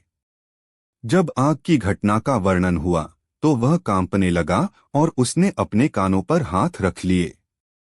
उसकी खामोशी अब खामोशी नहीं रही थी। वह चीख रही थी, चिल्ला रही थी, अपना दर्द बयां कर रही थी। दरबार में बैठा हर व्यक्ति मंत्रमुग्ध होकर सुन रहा था। उनकी आंखों के सामने अब एक गूंगा व्यक्ति नहीं, बल्कि एक का नायक था। वे उसकी शायरी को अब समझ रहे थे, क्योंकि वे उसके दर्द को महसूस कर रहे थे। जब बीरबल ने अपनी कहानी खत्म की, तो उन्होंने कहा, आलमपनाह, यही है कवि मौन की खामोश शायरी। इसकी शायरी किसी कागज पर नहीं, इसकी रूह पर लिखी है। इसका हर इशारा, हर खामोश नजर, इसकी उसी अनकही कहानी का एक हिस्सा है। हम शब्दों के शोर में इतने उलझे रहे कि हम एक इंसान की खामोशी की चीख नहीं सुन पाए। पूरे दरबार में सन्नाटा था। कई लोगों की आंखें नम थीं। फिर बीरबल उस्ताद मंसूर की ओर मुड़े। और इस डर का तमाशा बनाने वाले भी हमारे बीच ही मौजूद हैं। एक जिसने यह ज़ख्म दिया, और दूसरा जो उस ज़ख्म को कुरेदकर अपनी ईर्ष्या की आग बुझाना चाहता था। बीरबल ने शहंशाह के सामने पूरा षड्यंत्र खोलकर रख दिया। उन्होंने बताया कि कैसे उस्ताद मंसूर और विक्रम सिंह ने मिलकर देवदत्त को एक मोहरे की तरह इस्तेमाल किया। सबूत के तौर पर उन्होंने उस दूत को पेश किया जिसे हीराचंद ने काम पर रखा था, और उसने पूरी सच्चाई उगल दी। उस्ताद मंसूर का चेहरा सफेद पड़ गया। विक्रम सिंह, जो दरबार में एक मेहमान के तौर पर मौजूद था, भागने की कोशिश करने लगा, लेकिन सैनिकों ने उसे पकड़ लिया। अंत में बीरबल देवदत्त के पास गए। उन्होंने जमीन पर कोयले से लिखा लीला शब्द सबको दिखाया। आलमपनाह, यह है इस शायर का पहला कलाम जो उसने सालों बाद लिखा है। यह एक शब्द पूरी दास्तां बयान करता है। अध्याय 6, कला का सच्चा अर्थ और न्याय। सच्चाई अब सूरज की तरह रोशन थी। शहंशाह अकबर का चेहरा क्रोध और दुख से लाल हो गया। उन्हें इस बात पर गुस्सा था कि उनके दरबार में कला के नाम पर इतनी बड़ी अमानवीयता हुई। उन्होंने गरज कर कहा, उस्ताद मंसूर, तुमने कला को अपनी छोटी सोच और ईर्ष्या से कलंकित किया है। तुमने शायर के पद की गरिमा को ठेस पहुंचाई है। तुम्हें शायर-ए-आज़म के पद से बर्खास्त किया जाता है और सल्तनत के खिलाफ साजिश रचने के जुर्म में कैदखाने में डाल दिया जाता है। फिर उन्होंने विक्रम सिंह की ओर देखा। और तुमने नफरत में एक कलाकार की दुनिया उजाड़ दी। तुम्हें हत्या और साजिश के जुर्म में मौत की सजा सुनाई जाती है। न्याय हो चुका था। दरबार में उन गुनहगारों का अध्याय समाप्त हो गया था। अब शहंशाह अपनी गद्दी से उतरे और देवदत्त के पास आए। उनकी आंखों में सम्मान और करुणा थी। उन्होंने देवदत्त के कंधे पर हाथ रखा। बेटा, इस दरबार ने तुम्हारे साथ बहुत अन्याय किया है। हम तुमसे माफी मांगते हैं। तुम्हारी आवाज छिन गई है, लेकिन तुम्हारी कला जिंदा है। हम तुम्हें शाही चित्रकार के पद पर नियुक्त करते हैं। तुम अपनी भावनाओं को रंगों और लकीरों से कैनवास पर उतारो। तुम्हारी खामोशी को अब दुनिया देखेगी और समझेगी। शहंशाह के इन शब्दों में जादू था। देवदत्त ने अपनी नम आंखें उठाकर शहंशाह को देखा। सम्मान और स्वीकृति के उस स्पर्श ने सालों से जमे बर्फ को पिघला दिया। उसके होंठ कांपे और एक बहुत ही धीमी, टूटी हुई लेकिन स्पष्ट आवाज निकली, धन्यवाद। यह एक चमत्कार था। सालों बाद देवदत्त ने अपना पहला शब्द बोला था। यह न्याय की, संवेदना की और कला की जीत थी। शहंशाह ने मुस्कुराते हुए बीरबल की ओर देखा। बीरबल, तुमने आज फिर साबित कर दिया कि सबसे बड़ी बुद्धि तर्क में नहीं, संवेदना में होती है। तुमने सिर्फ एक पहेली नहीं सुलझाई, तुमने एक टूटे हुए इंसान को जोड़ा है और हमें कला का सच्चा अर्थ सिखाया है। मांगो, आज तुम क्या मांगते हो? बीरबल ने सिर झुकाया। आलमपनाह, आपने देवदत्त को उसकी आवाज लौटा दी। यही मेरा सबसे बड़ा इनाम है। मुझे और कुछ नहीं चाहिए। अध्याय 7, एक शाश्वत सबक। उस शाम जब चांदनी रात में अकबर और बीरबल बाग में टहल रहे थे, अकबर ने कहा, बीरबल, आज मुझे एहसास हुआ कि हम अक्सर कला को शब्दों, नियमों और प्रदर्शन में ढूंढते हैं। हम भूल जाते हैं कि सच्ची कला तो इंसान की आत्मा से निकलती है। बीरबल ने उत्तर दिया, बिल्कुल सही आलमपना। कला का जन्म सच्चाई और भावना से होता है। शब्द तो बस उस भावना को ढोने वाले बर्तन हैं। अगर बर्तन खाली हो तो उसकी खनक का कोई मूल्य नहीं। देवदत्त की खामोशी में भावनाएं थीं, सच्चाई थी, इसीलिए वह सबसे बड़ी शायरी थी। हमने उसे सुनने की बहुत कोशिश की, लेकिन जब हमने उसे महसूस करना शुरू किया, तब जाकर हम उसे समझ पाए। अकबर ने एक गहरा सांस लिया। तुमने सही कहा बीरबल। दुनिया में सबसे निश्चित रूप से प्रस्तुत है जब बीरबल बने बावर्ची की कहानी, लगभग शब्दों में। जब बीरबल बने बावर्ची। अध्याय 1, शाही रसोई में एक कड़वा स्वाद। आगरा के किले की दीवारों के भीतर, जहां यमुना नदी की लहरें शहंशाह अकबर के प्रताप के गीत गाती थीं, जीवन अपनी सामान्य गति से चल रहा था। दीवाने आम में न्याय होता, दीवाने खास में सल्तनत के भविष्य पर चर्चा होती और शाही बागों में बेगमें टहला करती थीं। लेकिन उस दिन किले का हृदय यानी शाही बावर्ची खाना एक अनजानी बेचैनी और असाधारण गतिविधि से धड़क रहा था। यह कोई आम दिन नहीं था। आज शाम खानदेश के सुल्तान आदिल शाह, शहंशाह अकबर के विशेष मेहमान थे। यह मुलाकात सिर्फ एक दावत नहीं, बल्कि दो सल्तनतों के बीच के नाजुक रिश्तों को मजबूत करने का एक अवसर था। और ऐसे मौकों पर मुगलिया सल्तनत का असली जौहर उसके व्यंजनों में झलकता था। शाही बावर्ची खाने की कमान उस्ताद करीम बख्श के हाथों में थी, एक ऐसा बावर्ची जिसकी उंगलियों में मानो जादू था। 40 वर्षों से वह शाही खानदान की खिदमत कर रहे थे और उनके बनाए कोरमे और कबाब की सुगंध सरहदों के पार तक मशहूर थी। बावर्ची खाना एक विशालकाय गुफा जैसा था। छतें ऊंची और धुएं से काली पड़ चुकी थीं। सैकड़ों चूल्हों पर देग और देगचियां चढ़ी थीं, जिनमें से मसालों की मनमोहक सुगंध उठ रही थी। कहीं केसरिया दूध उबल रहा था, तो कहीं प्याज के सुनहरे होने की खनक थी। कबाबों के लिए कीमा पीसा जा रहा था और शीरमाल के लिए आटा गूंथा जा रहा था। लगभग 100 बावर्ची और उनके सहायक एक अनुशासित सेना की तरह अपने अपने काम में लगे थे और उनके सेनापति थे उस्ताद करीम। लेकिन आज उनकी अनुभवी आंखों में एक अजीब सी चिंता थी। उनके ठीक पीछे खामोशी से खड़ा एक व्यक्ति इस पूरे मंजर को देख रहा था। वह था मीर जमाल, शाही भंडार का प्रभारी। जमाल एक महत्वाकांक्षी और ईर्ष्यालु दरबारी था। उसकी आंखों में बीरबल का शहंशाह के करीब होना कांटे की तरह चुभता था। वह जानता था कि अकबर को खुश करने का सबसे सीधा रास्ता उनके पेट से होकर जाता है और इसीलिए वह बावर्ची खाने पर अपना नियंत्रण चाहता था। उसे उस्ताद करीम से कोई निजी दुश्मनी नहीं थी, लेकिन करीम उसके रास्ते का पत्थर था। मीर जमाल ने अपनी रेशमी आस्तीन में छिपाई एक छोटी सी पुड़िया को महसूस किया। उसमें करेले के बीजों का बारीक पीसा हुआ पाउडर था, इतना कड़वा कि एक चुटकी ही किसी भी लजीज पकवान को जहर बना दे। उसने मौका देखा।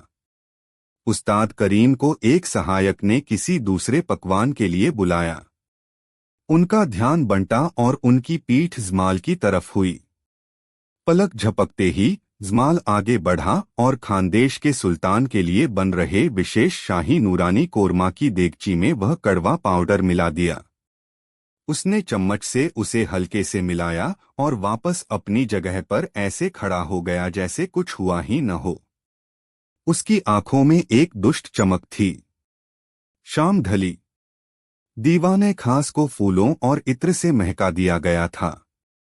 शहंशाह अकबर और सुल्तान आदिल शाह मसंद पर विराजमान थे। माहौल खुशनुमा था।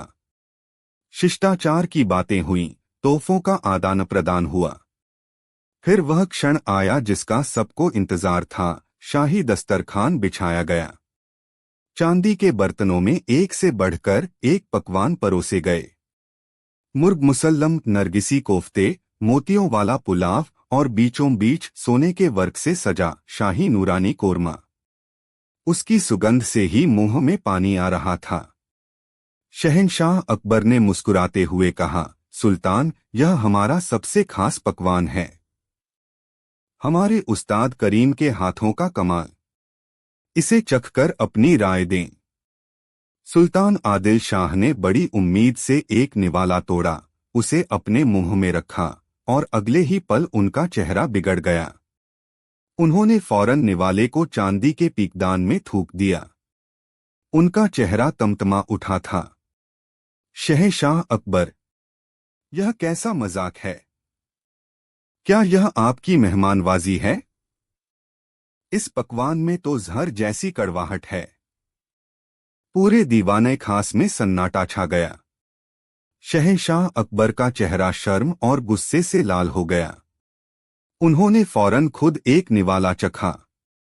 कड़वाहट इतनी तेज थी कि उनकी ज़बान सुन्न पड़ गई।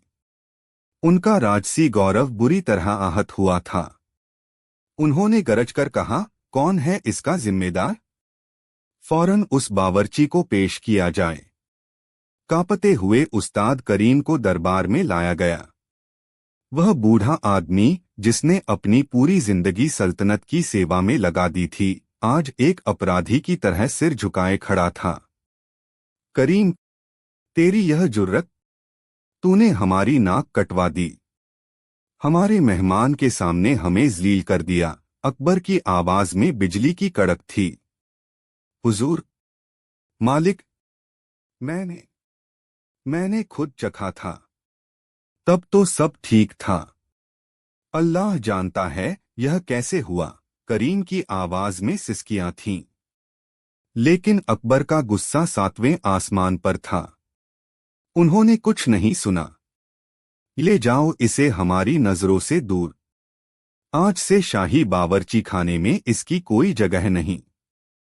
इसे बर्खास्त किया जाता है। सैनिक उस्ताद करीम को घसीटते हुए ले गए। दो सल्तनतों के बीच पनप रहा रिश्ता एक कड़वे निवाले की भेंट चढ़ गया था। सुल्तान आदिल शाह बिना कुछ खाए नाराज होकर लौट गए। शहंशाह अकबर का मन खट्टा हो चुका था और शाही बावर्ची खाना अपने सबसे अनुभवी उस्ताद के बिना अनाथ हो गया था। मीर जमाल एक कोने में खड़ा अपनी योजना की सफलता पर मन ही मन मुस्कुरा रहा था। उसने पहला पत्थर फेंक दिया था, अब उसे बस उस पत्थर से उठने वाली लहरों को अपनी मर्जी की दिशा देनी थी। अध्याय 2, एक असंभव चुनौती। अगली सुबह दीवाने आम का माहौल भारी था। शहंशाह अकबर के चेहरे पर अभी भी पिछली रात की नाराजगी और शर्मिंदगी की छाया थी। दरबारी खामोश थे, जानते थे कि शहंशाह का मिजाज ठीक नहीं है। उन्होंने रात भर की घटना पर चर्चा की। शाही बावर्ची खाने की कमान अब किसके हाथ में होगी? एक महीने बाद ही नौरोज का सालाना जश्न था, जिसमें पूरी सल्तनत के सूबेदार, राजा और राजदूत शामिल होते थे। उस जश्न की दावत मुगलिया शान का प्रतीक थी। बिना उस्ताद करीम के यह कैसे संभव होगा? शहंशाह ने अपनी गहरी आवाज में कहा, एक बावर्ची की गलती ने सल्तनत की इज्जत को दांव पर लगा दिया। हमें नौरोज के जश्न के लिए एक ऐसा बावर्ची चाहिए जिस पर आंख बंद करके भरोसा किया जा सके। कोई है नजर में? दरबार में खामोशी छा गई। कोई भी इस भारी जिम्मेदारी को उठाने के लिए तैयार नहीं था। तभी मीर जमाल आगे आया। उसने झुककर सलाम किया और बड़ी चापलूसी भरी आवाज में बोला, आलमपनाह, गुस्ताखी माफ हो, लेकिन जब हमारे बीच दुनिया का सबसे अक्लमंद इंसान मौजूद है तो हमें किसी और की तलाश क्यों करनी चाहिए? अकबर ने अपनी भौहें सिकोड़ी। साफ साफ कहो जमाल, किसकी बात कर रहे हो? मीर जमाल ने अपनी मक्कार नजरें बीरबल पर डाली, जो हमेशा की तरह शांत भाव से खड़े थे। जहां पनाह, मैं आपके नवरत्न, आपके सबसे प्रिय सलाहकार राजा बीरबल की बात कर रहा हूं। जो व्यक्ति अपनी बुद्धि से सल्तनत की सबसे बड़ी गुत्थियां सुलझा सकता है, उसके लिए एक बावर्ची खाना चलाना कौन सी बड़ी बात है? जब दिमाग से हर समस्या का हल निकल सकता है तो यकीनन सबसे लजीज खाना भी बन सकता है। दरबार में कानाफूसी शुरू हो गई। यह एक सीधा सीधा तंज था, बीरबल को नीचा दिखाने की एक सोची समझी चाल। हर कोई जानता था कि बीरबल को खाना पकाने से दूर दूर तक कोई वास्ता नहीं था। वह कलम और किताब के धनी थे, करछी और कड़ाही के नहीं। अकबर, जो अभी भी गुस्से और हताशा में थे, ने इस सुझाव पर गंभीरता से विचार किया। उनके मन में एक अजीब सा ख्याल आया। हाँ, क्यों नहीं? बीरबल हर मर्ज की दवा होने का दावा करते हैं। देखते हैं इस मर्ज का इलाज उनके पास है या नहीं। गुस्से में इंसान की सोचने समझने की शक्ति कम हो जाती है, और शहंशाह भी इंसान ही थे। उन्होंने बीरबल की ओर देखा। बीरबल, क्या तुमने सुना मीर जमाल ने क्या कहा? हमें लगता है कि उनकी बात में दम है। तुम्हारी बुद्धि की परीक्षा बहुत बार हुई है और तुम हर बार खरे उतरे हो। अब तुम्हारे हुनर की परीक्षा होगी। बीरबल समझ गए कि यह एक जाल है। मीर जमाल की आंखों में उन्हें विजय की क्रूर चमक साफ दिखाई दे रही थी, लेकिन शहंशाह का हुक्म टालना उनकी शान के खिलाफ था। उन्होंने शांत भाव से सिर झुकाया। आलमपनाह का हुक्म सर आंखों पर।